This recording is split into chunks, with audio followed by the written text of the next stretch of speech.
वरिष्ठ पोलीस निरीक्षक औदुंबर भा पाटील पनवेल वाहतूक शाखा यांच्या आदेशान्वये विशेष मोहीम राबवण्यात आली। या मोहिमेदरम्यान विके हायस्कूल वडाळा तलाव परिसर येथे विना लायसन्स व इतर मोटार व्हेइकल कलमांतर्गत वाहन चालवणाऱ्या चालकांविरुद्ध कायदेशीर कारवाई करण्यात आली।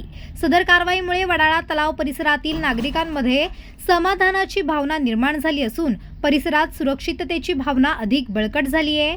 वाहतूक नियमांचे पालन व्हावे व अपघातांना आळा बसावा या उद्देशाने ही मोहीम राबवण्यात आली आहे। ही कारवाई पोलीस उपनिरीक्षक जीवन शेरखाने तसेच वाहतूक शाखेतील पोलीस अंमलदार युवराज येळे, अमीर मुलानी, ज्ञानेश्वर पवार, संदीप काळे यांच्या पथकाद्वारे करण्यात आली आहे।